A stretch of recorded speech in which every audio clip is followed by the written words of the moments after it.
Due to some conflicting schedules, we were unable to get the review for chapter 1147 out before the following chapter was released. So, instead, we are once again going to tackle these two together, highlighting the important events, observation, and our own personal analysis across the two chapters.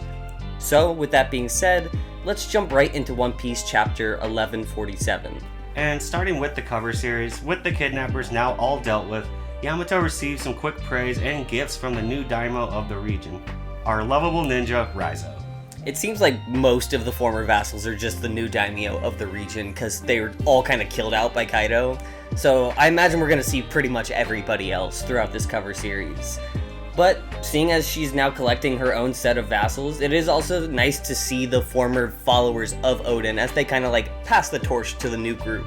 Yeah, and as we saw last chapter, she's also going to be getting a few of her own new followers as well, in Ulti and page 1. But let's look at the chapter title for 1147 being What We're Afraid Of. Again, kind of a vague descriptor, but seeing as we've already seen the children's literal fears come to life through Kiringham's power, I don't think this one is nearly as obscure as some of the previous ones we've received. No, it's really just a question of whose fears are we going to be seeing this time. But as we jump into the chapter, we open with a quick flashback of Saul hiding Robin and Chopper, before really just seeing the current fears of the Straw Hats, which is Saul being tortured, taken down, and Colin being captured while the rest of the crew is helpless and taken captive themselves. Yeah, no, the things they fear most are self-actualized very quickly at the start of this chapter. And to make matters worse, Sommers is very upfront about who he is and what they're about in this situation. So he even talks about, should we start taking them back to Marie-Joie with us? Fully revealing who these people are and where they come from as well. Yeah, I mean, they already figured that out with Gunko, but yeah, he's just doubling down on, this is our plan, let's bring them with, whatever. But due to whether it's respect or fear out of retaliation of Luffy, they ultimately decide that no, we don't want to fight another emperor right now, let's just focus on our job. But Gunko isn't going to let her recognition of Brooke, her favorite artist, go unnoticed. No, he's got a little bit of a crazy groupie here, as she immediately singles him out by pointing this rapier sword at him and then just kicking him right in the face. So she clearly has an issue expressing some of her feelings, because it's probably a very complicated situation for her to see her favorite artist but then having to arrest and capture him and kidnap him. Well, and then just be like, you are going to serve me, you're going to be my personal music slave. And it blows all of their minds, oh, she's a fan? And Jinbei's just like, that's a horrible fan to have. That's crazy groupies, man. But I think that is kind of her effort to be I want to hold on to this thing I really do like, but I need to play along and be a god, so instead of asking for an autograph or a song, I'm gonna take him as my music slave. Yeah, but very impressively, and as we would expect, Brooke's very defiant and refutes her, telling her, no, I'd rather die than live without honor. I've made this promise to Luffy, and I'm going to stick by it. I love that for Brooke, too, because I don't know if he's had a Luffy will be a king of the pirates moment, but he is, since day one, since he met him, been fully believing in Luffy. And that means a lot, because it's what he's devoting his second life to. Yeah, but unfortunately for him, his bravery is rewarded with some immediate physical punishment as Gunko, another boot to the face, sends him flying. It does seem to kind of bother her that he had this response, though. Yeah, she grabs at her heart, so I don't think she was physically hurting. It's almost hurt her emotionally, caused psychic damage. But with Brooke taken care of, Sommers asks Kiringham, alright, we good to go? Can we get moving with this thing so we can actually get to the fun part of it for him? Yeah, which is addressing the entire island and letting them know exactly what they want to do. And I mean, he does it in the way we'd expect, very braggadocious, and refers to himself as the Dagger of Marie-Joie, which is a pretty hard nickname. No, it's a pretty cool title, yeah. I'm not gonna lie. The dude's a scumbag, I'd be flexing that. But that's kind of crazy. And he addresses them very directly. I'm from the Gods Knights, and as you guys can probably tell from fighting all these abominations, we are attacking your island. But then even goes on, he's fully revealing himself as their assailant, And then goes on to tell him, yeah, and we've also stolen 10 of your children, which I don't know if you know about yet, but yes, we have hostages too. Yeah. Then also brags about, we already took Saul down, they're no longer protected. Really just all the cards are on the table at once. No, this whole announcement is just inciting more and more panic amongst the rest of the Giants who might not know everything that's gone on yet. But no longer needing any sense of privacy, Kieringham orders Angie to tell the parents which children exactly are being taken hostage, so it's not just a vague idea of the children. They want them to personally know each and every one of them that they have. And we do see these children are awake now, and Colin fills them in on what exactly is happening. And then hearing all this, they obviously start panicking themselves, realizing the direness of the situation they're in. Yeah, he can try and be brave all he wants, but these are children that are being actively kidnapped, Yeah, so they and I mean, rightfully are terrified. And most of them aren't warrior-minded like him, so they're just terrified, yeah. And it doesn't help the situation that when they wake up, they're also face-to-face with some of their worst fears. But they're not the only ones facing down some real monstrosities, as we cut away from these children to the giant warrior pirate ship, who is now looking to just reroute to help the kids. They think they're probably the best bet. They're already in the sky, but they're not going anywhere easily. There's a leak in the boat, and there seem to be new monsters on the side of the ship that are snapping their oars as well. Yeah, and it's kind of funny to me too, but the monsters that they are seeing look a lot more familiar to them than a lot of the monsters we've already seen. And it takes some rationalizing from Dory to realize these beasts are actually just the children's mothers and some of their wives. Yeah, no, they look for a minute and they're like, that looks like my missus, that's kind of weird. But if the kids are scared of their moms, who are these other giant warriors, they've now created a big problem for their dads. Yeah, well, and I think that is also just their biggest fears is their wives. Their wives bringing down the hammer on them, and that's why their morale is suddenly plummeted. It's like, oh, this is the only thing that can weaken me is my family disappointed in me. It reminds me of kind of Perona's ability too, but they're so disappointed in how they've let down their moms. I'm sorry for drinking too much. I'm sorry I lost control. And with nobody to man the ship at this point, they are fully headed to a crash. Yeah, my wife's gonna make me sleep on the couch. I can't do it. And Sommers has a front row seat to watch as this ship fully crashes in front of him, giving him an even greater sense of confidence, seeing as now their greatest warriors have likely crashed and been taken out of the situation as well. So let's turn my attention and address the quote-unquote leader, inherited leader of this group, Jarul, so we can get to some real negotiation. Yeah, because there is no present ruling king. So he is just the logical one with the final say of what the fate of his people and future of the nation will be. And Sommers gives him just, two horrible options of either you bend your knee to us and you become weapons of the world government, or we're going to start killing these kids one by one. Yeah, pick your poison, essentially. There's no winning option here. And as if this wasn't enough to already force the hand of the Giants, they really drive in the knife even more by starting to reveal one by one the names of each and every one of these children, just torturing their parents and grandparents, thinking about how terrified these kids must be. Yeah, and then they do humanize each kid, where we see a quick cut as each one is named, kind of see their individual personality and how they specifically are thinking in this situation. And also see that some of them are pure blood giants. There are some actual full giants in the mix. It's a very diverse group, even within just 10 kids. No, it's not targeted at any one in particular. They want the whole nation to heard about this. And in there are some of Jarul's great-granddaughter, or one of the pirate heads that's my son or my daughter. So now fully aware of what's at stake, Sommers gives them that ultimatum again. Prove your loyalty, burn the school and the library, and pledge yourselves, or listen as we kill off each and every one of these children. Yeah, and I think that is an important thing, is they don't just want them to bend the knee. They also have to destroy all of their research, all of their teachings. But the ultimate thing here is that they're going to kill these kids. And both Robin and Gaban aren't having that. They hop right into action and are going to do something about it. It is kind of funny, Gaban, up until then, he was like, oh, Colin was involved. Isn't that impressive? Yeah, like, he's a hero, let's go. And he's like, all right, no, but... As soon as he says, we're going to kill these kids, there was no more waiting around. Yeah, switch is flipped. And we take that into chapter 1148 directly, as it's a direct continuation of where we left off this chapter. But before we get into the actual action of the new chapter, let's first discuss again the cover series for the next one.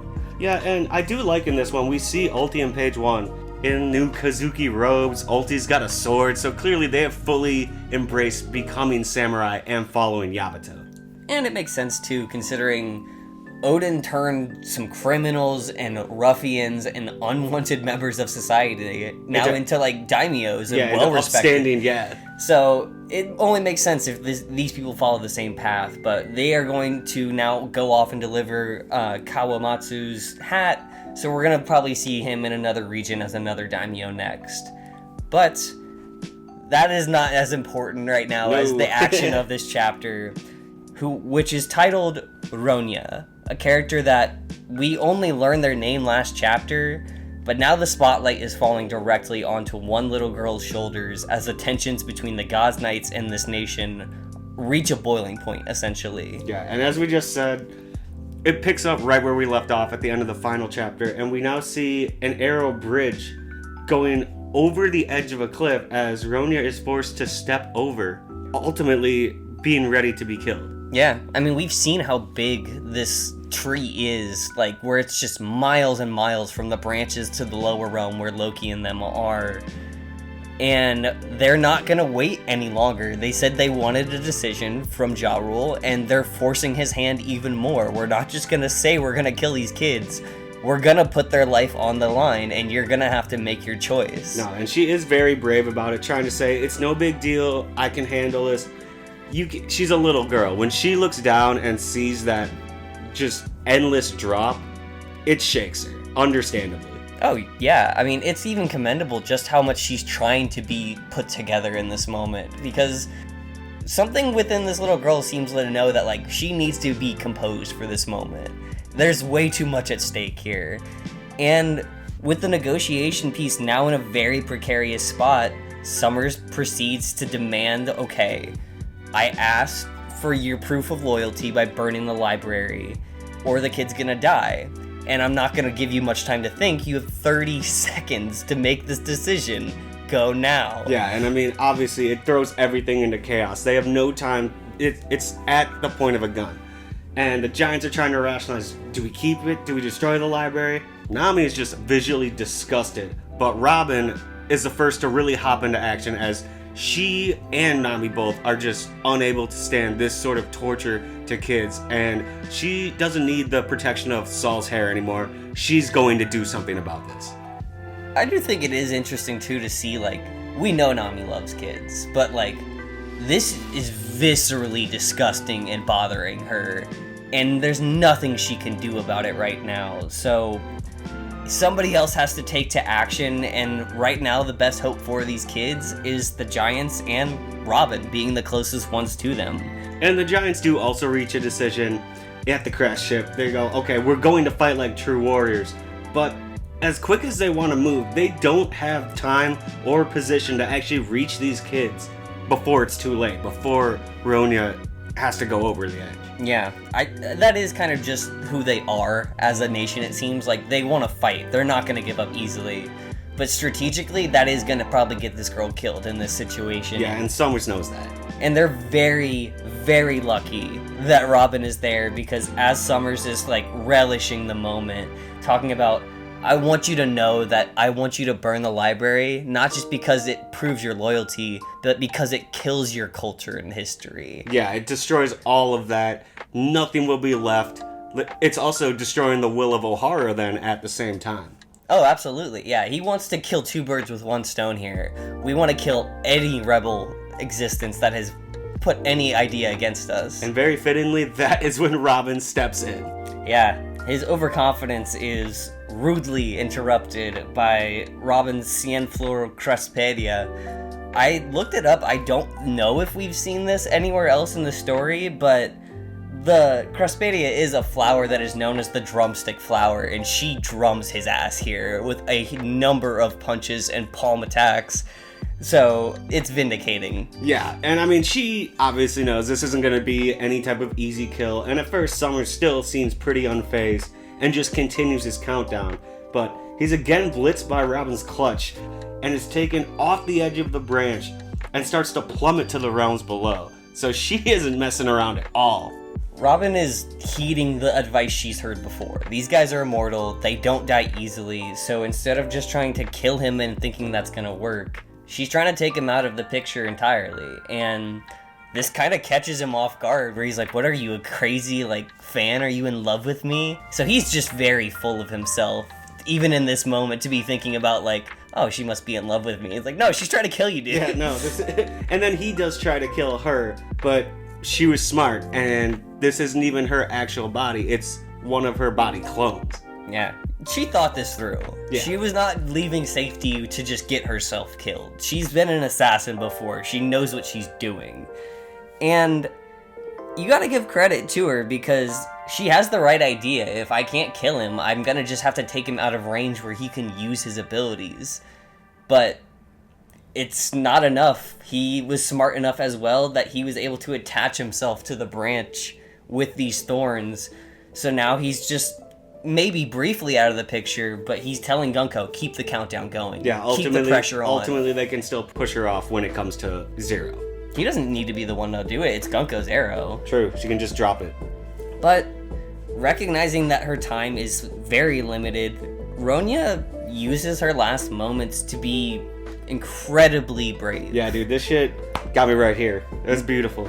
Yeah, it's incredibly touching. She takes the moments to say thank you to her teachers and her elders, because she loves the school. She loves all the friends she's had. She loves teaching and learning all these lessons to not hurt people and not bother people, and to just kind of get along with each other, which is exactly what the idea that we were introduced, Harold wanted to teach his nation to be like. Yeah, and she says, I'm lucky to have lived this life. It's gonna be okay. And I think hearing that actually convinces them of the opposite. Because it's like this cute little girl, about to lose her life. They can't let it happen. And Jarul, as they're counting down those final seconds, 3, 2, 1, finally says, do it, Ange, burn it. We're picking her life over the school. And Angie, in tears, just completely breaking down, thinking about losing one of her students, understands completely. They don't need these books to teach the lessons they're teaching these kids. Exactly. And Robin and everyone else is in a position that they just can't negotiate anymore, so they have to play along. But thankfully for them, there is one last savior that was here to help. And that's the Minister of Love, Scopper Gaban. Off the top rope! When all hope seemed lost, they couldn't do anything, he just comes out of nowhere, man. Flying over really the whole forest is what it looks like, and just slices Sommers' arm clean off. And, catches him off guard, but also he starts to realize, wait, it's not coming back. My arm is staying off. What's going on? But Scopper's not done with him. No. This is the same dude that this chapter snapped his skull back in place and was counting down. Yeah, but he very was cold. Brought down to, reality when his hand is not coming back. No, and as he's realizing that, he hears, it's been a while, looks up, and you can see the fear in his eyes as he realizes, oh shit, it's Scopper Gaban. Yeah, but this dude messed up. He threatened to kill his kid. He does not even give him the chance to, recognize him any further before jumping back and slicing his chest. And this is the most serious we have ever seen Gaban. Yeah, I think he's always been smiling up till this point, but this is, the look of death. He is taking this guy down. So there may still be hope for these hostages and for this island to be saved, even without Luffy having to get here in the next chapter or so. But as of right now, Gaban is literally the only person that can go toe-to-toe with these Gods Knights. Yeah, it's going to be very interesting how his attack is different from the rest, where now suddenly Sommers can't regenerate. Is it some sort of hockey or what? That's my thought. The only thing on Egghead that got rid of the Gorosei was Joy Boys Conquerors hockey. So that was on a new level that no one had ever seen. Yeah, so there's something that Gaban's gonna have to teach Luffy and them if they want to keep these guys from taking more people hostage and from coming back time and time again. But you guys let us know what you thought of these 2 chapters in the comments. If there's anything we might have overlooked, or what exactly you think Gaban is doing that's giving him a fighting chance. Like the video if you enjoyed the review, subscribe for more consistent One Piece content like this in the future, and as always, be crew.